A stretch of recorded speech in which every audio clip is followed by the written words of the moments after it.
अच्छा, यहाँ पे आप लोगों का टास्क नंबर 10 है। ठीक है, इसको मैं जूम कर रही हूँ।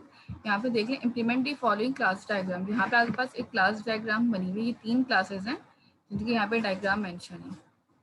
Replace array with single value of the same data. यहाँ पे जो आपके पास एरे विजिबल हो रहा है इस डायग्राम के अंदर, उसको आपने रिप्लेस करना है। ठीक है, ये जो एरे बना हुआ है, ठीक है, स्ट्रिंग टाइप का एरे, इस एरे को आप रिप्लेस करेंगे। ठीक है, और इस एरे को रिप्लेस करने के बाद फिर क्या करना है हमें, सिंपल इसको क्लास मेंबर, जिस तरह से हमारे पास काम कर रहे होते हैं, क्लास की डेटा फील्ड जिस तरह से काम कर रही होती है, उस तरह से आपको उसको हैंडल करना है। जो आपने एग्जाम्पल आज परफॉर्म की है उसी से रिलेटेड है ये। ठीक है, तो यहाँ पे गेट डेट का है एक मेथड बना हुआ, गेट ऑथर, और यहाँ पे जो है ये। ठीक है, अब आपने करेंगे क्या, आप यहाँ पे प्रॉपर्टीज भी बना सकते हैं ऑथर की, गेट ऑथर, गेट डेट। ठीक है, इन सब की आप प्रॉपर्टीज जो हमने लास्ट टाइम यूज की थी प्रॉपर्टीज एंड इंडेक्सर में, वो आप बना के यूज कर सकते हैं। यहाँ पे एक क्लास है, ठीक है, बुक्स की। बुक की क्लास में क्या आ रहा है, स्ट्रिंग आ रहा है, टाइटल। ठीक है, और एक आपके पास मेथड आ रहा होगा गेट टाइटल स्ट्रिंग। ये भी मर्जी है, गेट सेट से करना है गेट सेट से कर लें, या तो फिर एक मेथड बना के कर लें, ऑप्शनल है ये चीज। सेम एज इट इज यहाँ पे भी। क्वेश्चन 2 में क्या करना है, इसी डायग्राम से रिलेटेड ही है। Implement multi level class inheritance for book, maths and geometry classes along with email, spam email and add email in the class of question work of this exercise। देखें करेंगे क्या, आप यहाँ पे अपने पास जितने भी मेरे पास मल्टी लेवल इनहेरिटेंस करनी है, अब आपके पास एक क्लास है बुक। ठीक है, अब आप उस बुक की क्लास में इनहेरिटेंस परफॉर्म करेंगे। एक बुक की क्लास होगी, एक मैथ्स की क्लास है, एक ज्योमेट्री की क्लास है, और एक आपके पास ईमेल की क्लास है। ईमेल के अंदर भी आपके पास स्पैमिंग, एड ईमेल, ये 3, यानी कि आपने ये ईमेल मेरी पेरेंट क्लास है और बुक मेरी पेरेंट क्लास है। यहाँ पे इस बुक की इनहेरिटेंस होगी और क्लासेस साथ।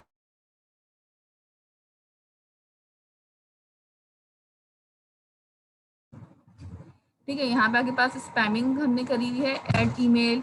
ठीक है, स्पैम ईमेल की। ठीक है, यहाँ पे आपके पास होगा क्या कि आपने पेरेंट क्लास बनी हुई है ईमेल की, आप इसको इन दोनों में इनहेरिट कर देंगे। इसी तरह बुक है, बुक में आप इन दोनों को इनहेरिट कर देंगे। ठीक है, तो ये आपके पास पेरेंट और चाइल्ड वाला जो काम है वो इस तरह से इजीली आपके पास होता रहेगा। तो ये एग्जाम्पल आपके पास मल्टी लेवल इनहेरिटेंस की आ गई। इसके अंदर आपने एरे को रिप्लेस करना होगा, सिंपल। तो एरे को रिप्लेस करने के बाद आपके पास जितने भी मेथड्स बने हुए हैं और जितने भी आपके पास वेरिएबल बनाए हुए एज इट इज आपने बना के उसमें वैल्यूज पास करनी और प्रिंट। तो ये क्वेश्चन 1 तो बिल्कुल सेम एज इट इज वैसे ही हो जाएगा, तो अभी आपने परफॉर्म किए एग्जाम्पल्स। 2 में आपने क्या करना होगा, और अपने पास क्लासेस बनानी है, जो क्लासेस नहीं बनी हुई जिनके नाम पे मेंशन है, पेरेंट क्लास बता दी है, बुक और ईमेल हो जाएगी, और फिर उसको आप इनहेरिट करके वैल्यूज को असाइन करके प्रिंट करेंगे। क्वेश्चन 3 में आपके पास क्या, implement the following hierarchy of inheritance of each parameterized constructor must take in all the values from the respected level of inheritance determine. देखिए यहाँ पे आपके पास क्या हो रहा है, मल्टी लेवल इनहेरिटेंस कंस्ट्रक्टर वाला काम हो रहा है। ठीक, कंस्ट्रक्टर जो आपने लास्ट एग्जांपल की है बिल्कुल सेम एड्रेस यही है। ये आपके पास एक स्टूडेंट है और एक ये ह्यूमन है। ठीक है, ह्यूमन क्या होती है, जर्नलाइज है, स्पेशलाइजेशन क्या होगी, ये वो स्टूडेंट है। ठीक है, तो ये आपके पास पेरेंट क्लास है, ये चाइल्ड है। अब आपको इसमें करना क्या होगा कि यहाँ पे जितने भी प्रॉपर्टीज और मेथड्स बने हुए हैं इसके, वो यहाँ पे लाके इसको कॉल करने होंगे। ठीक है, जो भी आपके पास इसके वेरिएबल्स हैं उनके अंदर वैल्यूज पास होंगी, मीन के अंदर कॉल। कंस्ट्रक्टर के थ्रू होगा ये काम, parameterize constructor. It means that कि ये ह्यूमन मेरी पेरेंट क्लास है, पेरेंट क्लास के अंदर एक कंस्ट्रक्टर बनेगा जिसके अंदर 2 पैरामीटर होंगे, एक जेंडर का और एक स्ट्रिंग नेम का। जेंडर की टाइप क्या है, 4, यानी कि या तो वो एफ लेगा या एम लेगा, फीमेल के लिए एफ और एम मेल के लिए। स्ट्रिंग टाइप का होगा जो सिर्फ नेम ले रहा होगा। एक यहाँ पे दूसरी क्लास होगी स्टूडेंट की, जिसके अंदर सिर्फ एक पैरामीटर आ रहा होगा, previous education, that's it. Constructor चेनिंग वाले जो लास्ट एग्जांपल में कह रही थी ना, आपने लास्ट एग्जांपल की है, वो वाला क्वेश्चन इससे 3 वाला इससे सॉल्व होगा। 2 वाला जो है सेकंड लास्ट एग्जांपल जो आपने की थी उससे सॉल्व होगा, और 1 में तो आपने खाली एरे को हटाना है यहाँ से और उस जगह पे आपने सिंगल वैल्यूज को रिप्लेस कर देना, दैट्स इट। ये तीनों टास्क में से किसी को कोई कंफ्यूजन है तो अभी पूछ लीजिए। ये इन तीनों टास्क की आपने इम्प्लीमेंटेशन मुझे देनी है। ठीक है, क्वेश्चन 2 में देखें, मैं दोबारा बता रही हूँ। क्वेश्चन 2 में आपने करना क्या है, ये पेरेंट क्लास है, लिख देती हूँ मैं ताकि आपको याद रहे। ठीक है, ये वाली जो क्लास है मेरी ये पेरेंट है, ये वाली क्लास भी मेरे पास यहाँ पे क्या है, पेरेंट है। बुक के अंदर आपने दो और क्लासेस को ऐड करना है, एक मैथ की और एक ज्योमेट्री की, खुद से बनानी है, लिखी हुई नहीं है, ठीक है। सिंगल वेरिएबल भी यूज कर सकते हैं फरदान एरे की जगह पे, और डायरेक्टली वो भी कर सकते हैं, ठीक है। जो आप लोग लेट ज्वाइन कर रहे हैं ना, डेफिनेटली इसका मतलब ये नहीं है कि मैं बार बार एक ही चीज को करती रहूंगी, मुझे और स्टूडेंट्स को आगे भी देखना है। ईमेल एक पेरेंट क्लास है, इसके अंदर स्पैम ईमेल की एक आ जाएगी और एक एड ईमेल की आ जाएगी। इन दोनों को आपने खुद से बनानी है क्लासेस को, पहले से बनी हुई नहीं है, मेंशन नहीं है यहाँ पे, क्वेश्चन में बोला जा रहा है। तो ये आपकी चाइल्ड क्लास होगी, ये भी चाइल्ड क्लास होगी, ये भी चाइल्ड है और ये भी। बेसिक स्पैम तो चिल्ड्रन क्लास है ना, स्पैम ईमेल और ऐड ईमेल। बिल्कुल लिख दिया मैंने यहाँ पे सी, इसीलिए, ठीक है। क्वेश्चन 1 ही कंटिन्यू होगा 2 के अंदर भी, बिल्कुल। क्वेश्चन 3 अलग से आप करेंगे इम्प्लीमेंट। क्वेश्चन 1 के अंदर आपको खाली वेरिएबल, ये पूरी डायग्राम बनी हुई है, जो एरे बने हुए एरे को हटा के सिंगल वैल्यू पास करनी है, सिंपल, और कुछ नहीं करना 1 में। 3 वाला आपने जो लास्ट एग्जाम्पल किया बिल्कुल वैसे ही है, सिर्फ कंस्ट्रक्टर के अंदर पैरामीटर थोड़े ज्यादा हो गए। यहाँ पे भी एक पैरामीटर आ रहा है, यहाँ पे 2 पैरामीटर आ रहे हैं, एंड दैट्स इट, और कुछ नहीं है इसमें नया, सिर्फ पैरामीटर और टाइप बता दी, क्या पैरामीटर की टाइप रखनी है आपने, कॉलिंग करनी बस, आपने बेस लिख के जिस तरह वहाँ पर पैरामीटर कॉल किया था यहाँ पे पैरामीटर कॉल कर देंगे आप, एंड दैट्स इट, और कुछ भी नहीं है। हार्डली 30 मिनट्स लगने चाहिए असाइनमेंट को करने में आप लोगों को, मुश्किल से, ठीक है। इसमें और कुछ पूछना है?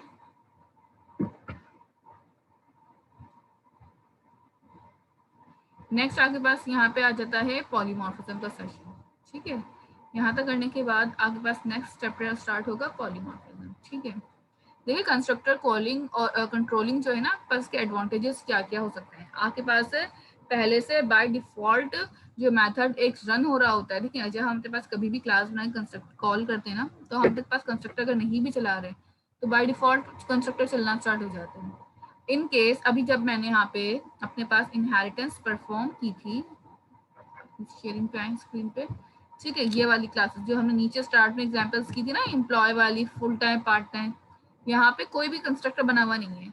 बट जब ये कोड रन हो रहा होगा तब बाय डिफॉल्ट कंस्ट्रक्टर तो रन हो रहा है, मुझे बाय डिफॉल्ट कंस्ट्रक्टर अपना नहीं चलाना, पैरामीटराइज कंस्ट्रक्टर, कंस्ट्रक्टर आपके पास रन टाइम पे एग्जीक्यूट होता है, ठीक है। कंस्ट्रक्टर के पास रन टाइम पे वैल्यूज को गेट कर रहा होता है, तो जैसे ही मेरा कोड रन होना स्टार्ट होता है तो मैं डायरेक्टली रन टाइम पे वैल्यूज भेज सकती हूँ, मेन को भी और अपने पास पैरामीटराइज कंस्ट्रक्टर को भी। तो सबसे बड़ा एडवांटेज ये है कि मुझे पहले से प्री डिफाइंड वैल्यूज नहीं सेट करनी होती, मैं रन टाइम पे वैल्यू डिसाइड करके ऑन स्पॉट भेज रही होती हूँ। पहला फायदा इसका ये है। कंस्ट्रक्टर चेंजिंग का कोई डिसएडवांटेज नहीं होता कि आपके पास ये इसकी खराब है, ये इसमें ड्रॉबैक है, डेफिनेटली ये बहुत एक इम्पॉर्टेंट फीचर्स है। जब आपके पास पूरा पूरा कनेक्शंस, पूरे पूरे कोडिंग, या फिर आप कह लें कि पूरा पूरा जो डेटाबेस कनेक्टिविटी है हम अपने पास कंस्ट्रक्टर चेनिंग के थ्रू कर सकते हैं। सबसे बड़ा एडवांटेज इसका ये है कि आप जो कंस्ट्रक्टर बना के काम करते हैं ना, उससे कंस्ट्रक्टर चेनिंग के थ्रू मैं आपके पास पूरा डेटाबेस कनेक्टिविटी भी करवा सकती हूँ इसमें। तो ये आप करना चाहें तो इसमें भी काम ला सकते हैं, यूटिलाइज कर सकते हैं, ठीक है। और कुछ?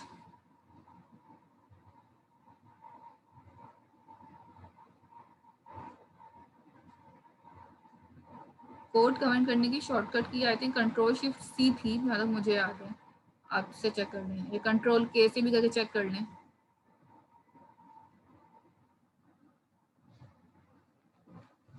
ठीक है। कंट्रोल शिफ्ट सी या कंट्रोल शिफ्ट के प्रेस करें, कमेंट हो जाएगा आपका। और किसी का कोई क्वेश्चन है?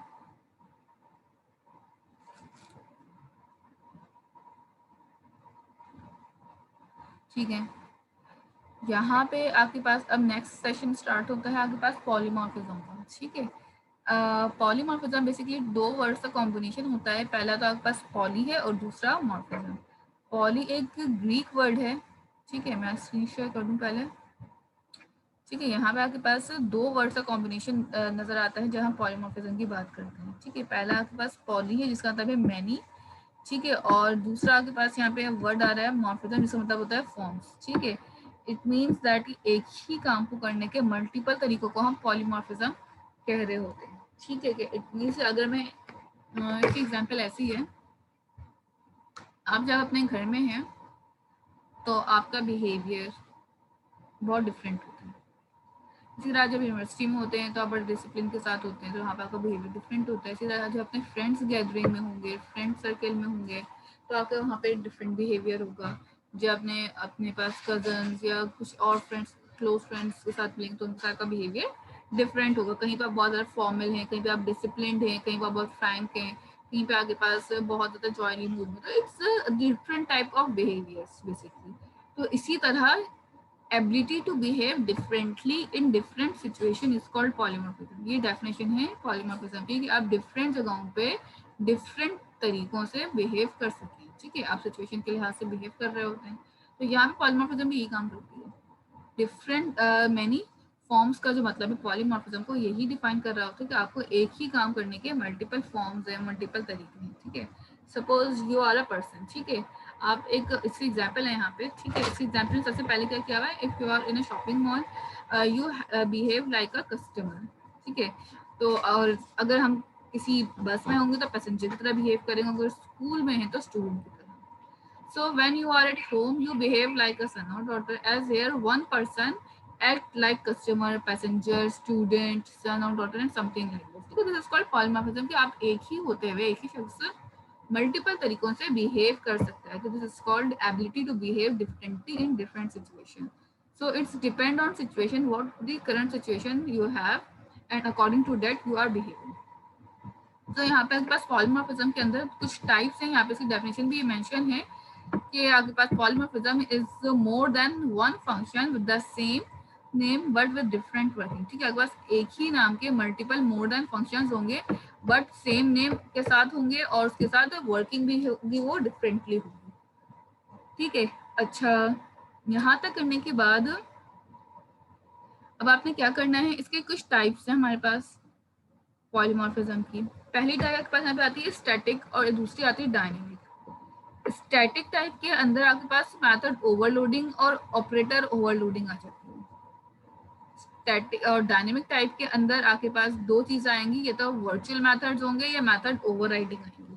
ठीक है, पहले हम बात करते हैं स्टैटिक मेथड की। ठीक है, स्टैटिक पॉलीमॉर्फिज्म में क्या क्या काम होगा हमारे पास। सबसे पहले मेथड ओवरलोड हो रहे होते हैं स्टैटिक में, और ऑपरेटर ओवरलोड हो रहा होता है। ठीक है, इसकी डेफिनेशन पढ़ लें। Static polymorphism is also called binding and compile time polymorphism. ठीक है, कंपाइल टाइम का मतलब क्या है कि रन होने से पहले जब कोड कंपाइलेशन हो रहा होता है तब आपके पास ये वाली पॉलीमॉर्फिज्म रन कर जाती है। In static polymorphism there will be one allocated at a compiler. ठीक है, आपके पास जो भी मेमोरी होगी एलोकेट हो रही होगी at the time of compilation, run time पे मेमोरी एलोकेट नहीं होती इसमें। The example of static polymorphism is method overloading and operator overloading. आप लोगों ने मेथड ओवरलोडिंग और कंस्ट्रक्टर ओवरलोडिंग पहले डिस्कस करी है। ठीक है, अभी भी जो एग्जांपल यहाँ पे परफॉर्म हुई थी ये भी तो कंस्ट्रक्टर ओवरलोडिंग थी ना। आप एक ही कंस्ट्रक्टर को डिफरेंट पैरामीटर्स पास करे जा रहे थे। अगर हम ऊपर जाएं,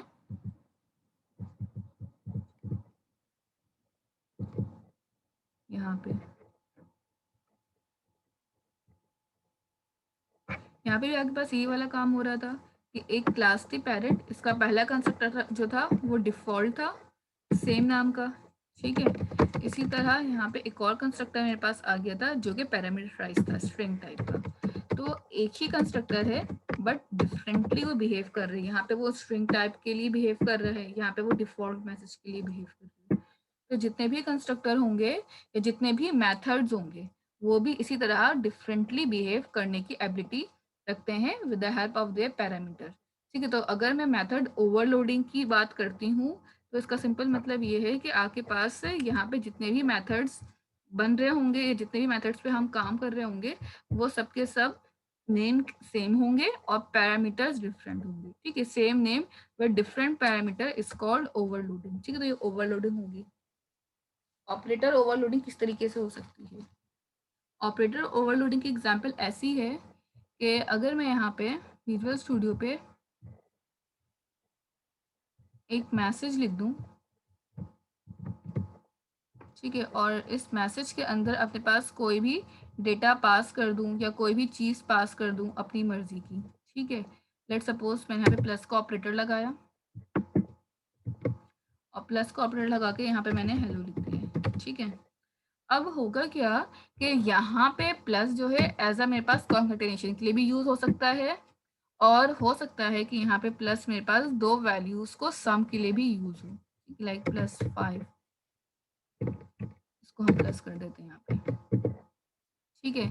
तो यहाँ पे आपके पास जो है ये चीज अब देखें प्लस भी कर रही है 5 को, और यहाँ पे ये कॉन्केटिनेट भी कर रही है। So you have to decide के आपके पास एक वक्त में ये ऑपरेटर कौन सा बिहेवियर परफॉर्म कर रहा है, आइदर वो मल्टीप्लाई कर रहा है, सॉरी प्लस कर रहा है, या फिर वो कॉन्केटिनेट कर रहा है। ये दोनों में से कोई भी एक काम एक वक्त में कर रहा होगा, तो ये भी आपके पास ऑपरेटर ओवरलोडिंग में आ जाएगा। आपके पास एक ऑपरेटर ओवरलोड हो रहा है, एक से ज्यादा मोर देन वन फंक्शनैलिटी जब कोई चीज रखती है तो फिर ओवरलोडिंग पे आना स्टार्ट हो जाती है, ठीक है। इसी तरह डायनेमिक पॉलीमॉर्फिज्म में ये रन टाइम पे डिसाइड हो जाती है कि रन टाइम पे मेमोरी एलोकेट हो रही होती है इसके अंदर, ठीक है।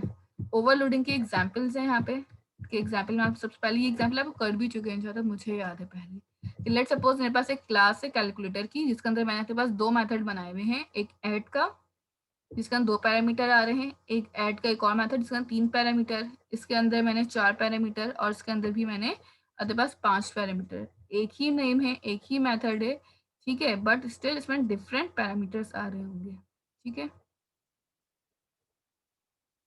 बिल्कुल हो सकती है, अगर स्ट्रिंग टाइप का कोई मैसेज हो और साथ में वेरिएबल हो तो हो सकती है, ठीक है।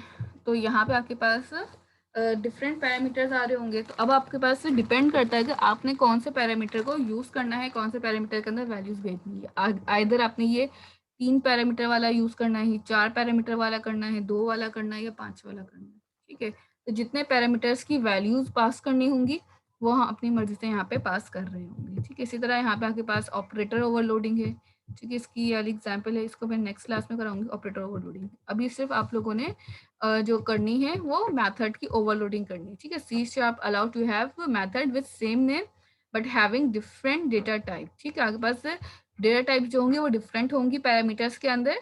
The advantage is that we call the function by the same name as by passing different parameters different functions get called, ठीक है। यानी आपके पास यहाँ पे होगा क्या कि सेम नेम होंगे बट उनकी टाइप जो होगी वो डिफरेंटली होगी, और सबसे ज्यादा एडवांटेज क्या है इसके काम का कि आप एक ही फंक्शन का सेम नेम रखें और बाकी उसमें पैरामीटर्स दे दें, ठीक है। सेम नेम थे, पैरामीटर्स डिफरेंट हो गए, यहाँ पे डिफरेंट है यहाँ पे। अच्छा, जरूरी नहीं है कि इंटीजर ही पास हो, फ्लोट भी हो सकता है, तो अगर किसी को फ्लोट देना है तो फ्लोट भी कर सकते हैं, हाँ कर सकते हैं। क्वांटिटी डिफरेंट कर दें आप, डेटा टाइप सेम रखें, ये भी पॉसिबल है रिशान, ठीक है। ये वाली एग्जांपल अभी करनी है परफॉर्म, ठीक है। यहाँ पे आपके पास कैलकुलेटर की क्लास बनाए और उस क्लास के अंदर ये वाली एग्जांपल परफॉर्म करना स्टार्ट कर दें। इसके लिए एक न्यू प्रोजेक्ट बना देते हैं,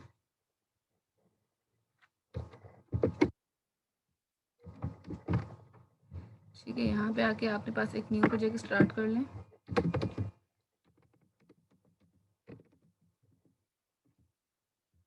क्लोज कर रही हूँ मैं इस एप्लीकेशन को अपनी, ठीक है। इसी के नीचे जहाँ पे क्लास की बेसिस क्लोज हुए हैं, यहीं पे आके क्लास बन गई मेरी कैलकुलेशन की,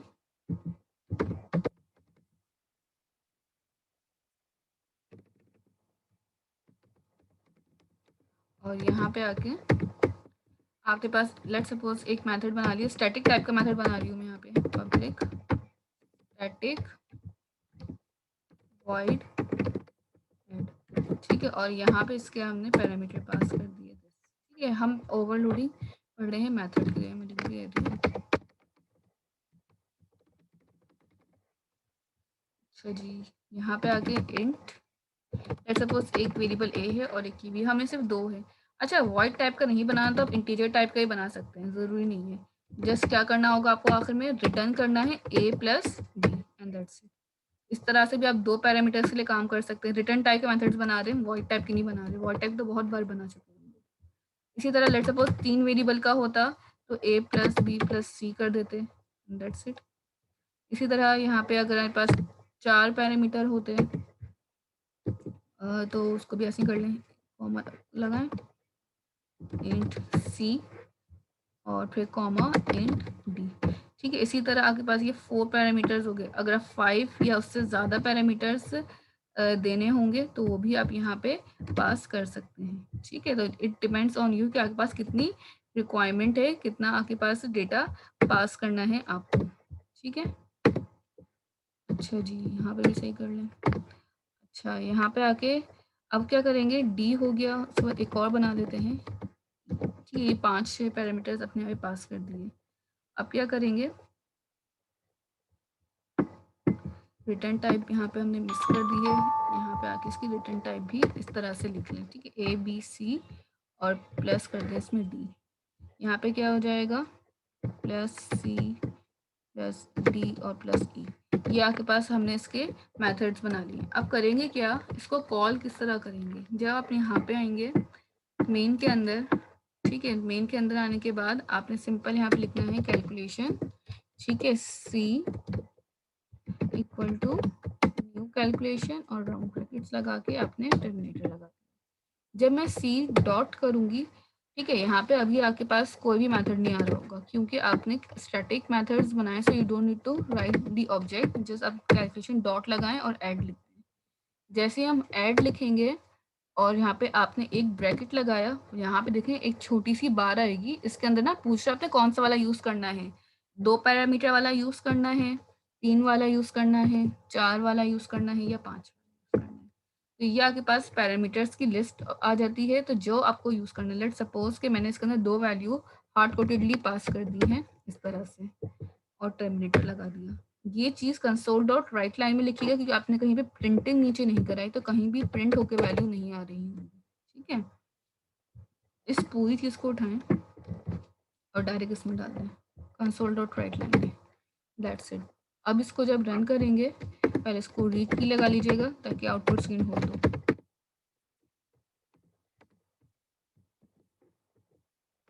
ठीक है, रन कर लेते हैं इस कोड को।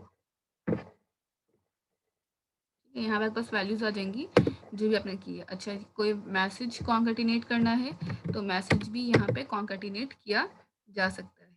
ठीक है, लाइक लिख दें आप इसको, ये 2 पैरामीटर वाला आपने यहाँ पे काम परफॉर्म किया है। ठीक है, इसी तरह जब आपके पास ज़्यादा पैरामीटर वाला होगा तो आप उसका भी बता सकते हैं, 3 पैरामीटर 4 पैरामीटर अपने हिसाब से। ठीक है, इसको लेट सपोज पहले 3 पैरामीटर वाला है और ये मेरे पास 4 पैरामीटर वाला है। ज़रूरी नहीं है सीक्वेंस मैटर अपने आगे पीछे कर सकते हैं। 12 और इसको हमने 9 कर दिया।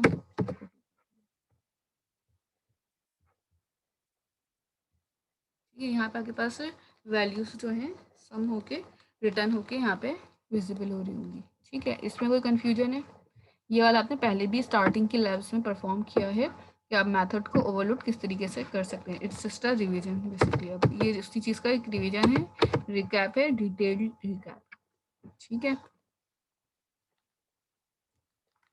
ये वाली एग्जाम्पल भी कर लें और अगर कोई क्वेश्चन है तो बता दें। जी बिल्कुल, जितनी वैल्यूज होंगी उतने पैरामीटर्स में वैल्यू। अगर आप चाहें तो यहाँ पे ना अपने पास 2 इनपुट लें यूज़र से और वो इनपुट भी यहाँ पे पास कर सकते हैं। लेट सपोज के यहाँ पे इनपुट लेना है मुझे, आप यहाँ पे सिंपल लिख दें एंटर फर्स्ट नंबर। ठीक है, और यहाँ पे एक लेट सपोज मेरे पास वेरिएबल हो गया, किसी भी नाम से ले लें, num1 is equal to int dot parse, और यहाँ पे आके आपने कर दिया कंसोल डॉट रीड लाइन लगा लिएगा। ठीक है, और यहाँ पे टर्मिनेटर आ गया। ये फर्स्ट हो गया और ये सेकंड के लिए भी आपने यहीं पे बना दिया। ठीक है, और इसको num2 कह दिया। अब जहाँ पे मुझे num1 और लेट सपोज मैं इसमें पास करना चाहती हूँ तो मैं यूज़र से इनपुट लेके num1 num2। ठीक है, तो ये वाला जो कैलकुलेट होगा वो यूज़र से इनपुट लेके होगा, बाकी दोनों में जो होगा वो हार्ड कोटेडली वैल्यूज आपकी कैलकुलेट होके आ रही होंगी यहाँ पे। इनको भी 4 पैरामीटर दे दें। ठीक है, अब इसको चलाते हैं, एंटर फर्स्ट नंबर, ये 2 पैरामीटर वाले का आंसर 7 आ गया, इसका आंसर 71 और 85। ठीक है, ये कैलकुलेशन जो इसमें आप वैल्यूज पास की थी उनके हिसाब से आंसर आए हैं, थर्ड पैरामीटर के और फोर्थ वाले पैरामीटर के। ठीक है, यहाँ तक कोई कंफ्यूजन है इसमें?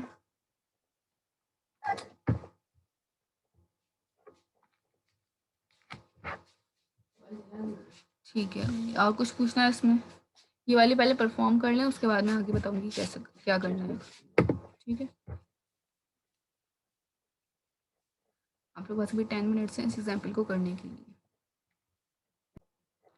ठीक है, अच्छा, जिन लोगों का हो गया है वो यहाँ पे क्लास ऑफ कर सकते हैं, और जिन लोगों का नहीं हुआ है वो अभी इस एग्जाम्पल को पहले परफॉर्म करें। ठीक है, ताकि जो भी एरर आ रहा है वो अभी शो करवा दें। ठीक है रेशाम, आप ऑफ कर लें। जिनका होता जा रहा है वो ऑफ करते जाएं, जिनका नहीं हुआ है वो परफॉर्म करें।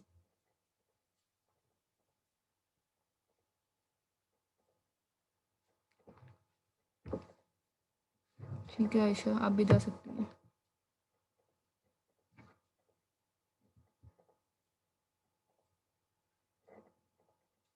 कॉन्कैटिनेट हो रहा है, अपनी स्क्रीन शेयर करें मुझसे।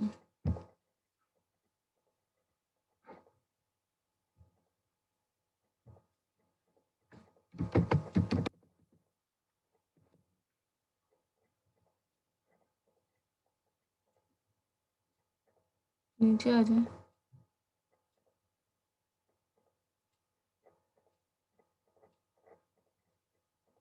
ठीक है, अपने पास चलाएं कोड।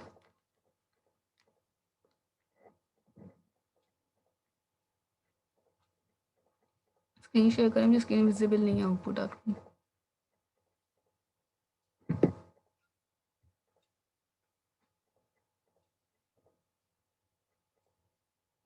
आउटपुट स्क्रीन विजिबल नहीं है मुझे।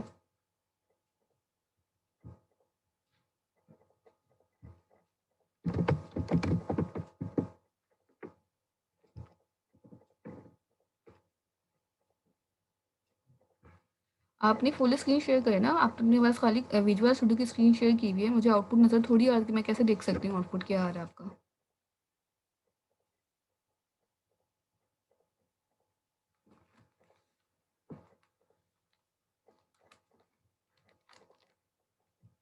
बंद करें इस स्क्रीन को और अपने पास विजुअल स्टूडियो पे जाएं।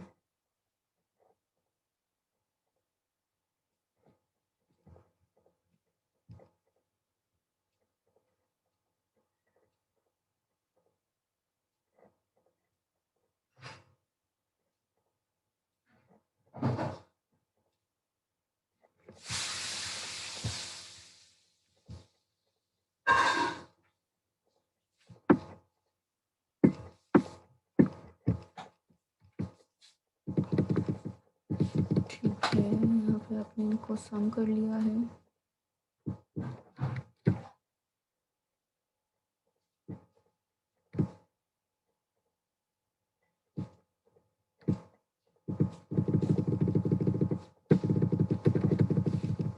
अच्छा, यहाँ तक करने के बाद अब आपने यहाँ पे आके पैरामीटर्स पास किए हैं।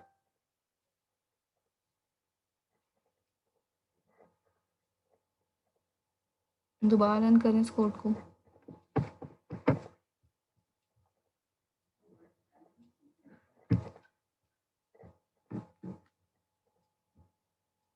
214 आ रहा है।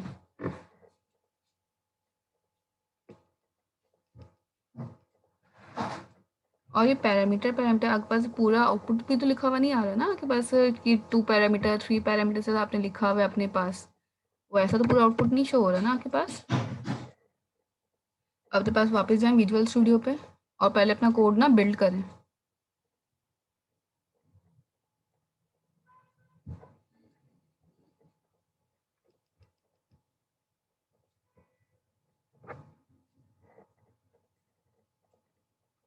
कंट्रोल शिफ्ट बी प्रेस करें। हाँ,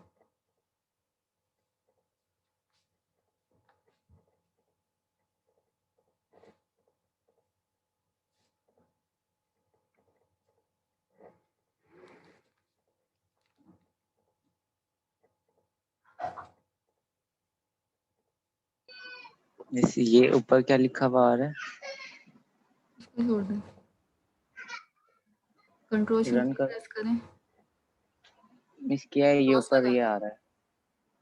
अच्छा यहाँ से नहीं करना, आप बिल्ड के ऊपर जाएं, ऊपर टैब आ रही ना बिल्ड की, हाँ यहाँ ये ये रीबिल्ड कर दें।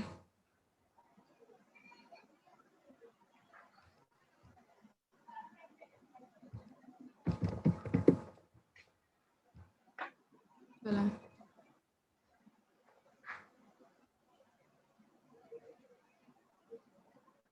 सर भी यही आ रहा है।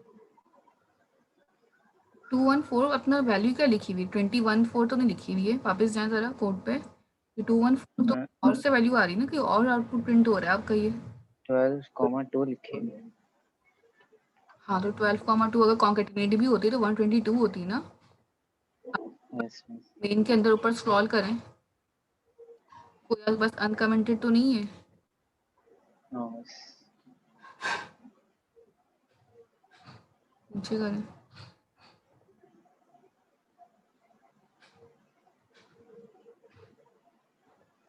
टू वन फोर तो किसी और चीज़ का ही प्रिंट होके आ रहा है। एक मिनट रुकिए,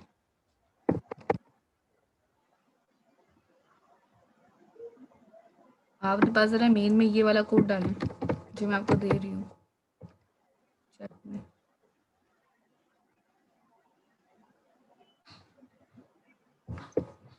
इस नहीं आया अभी तक।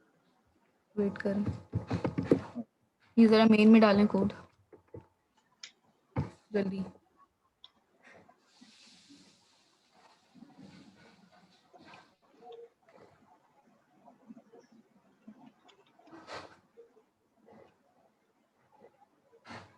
स्पेलिंग ठीक करें, आपके पास कैलकुलेशन स्पेलिंग चेंज है, LA है लिखा हुआ आपने। इसको तो हटाओ। नो करें, ठीक है, इसकी स्पेलिंग ठीक है, बस स्टार्ट में CLA लिख दें।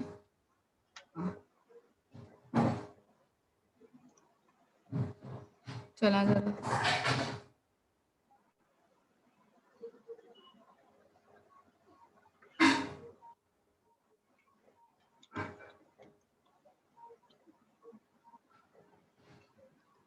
हो रही है वैल्यूज। 2 और 3 के आ रही हैं, 1 के नहीं आ रहे। आपने 1 पैरामीटर को यूज तो किया ही नहीं, 2 पैरामीटर और 3 पैरामीटर यूज किए ना। यस चेक करें,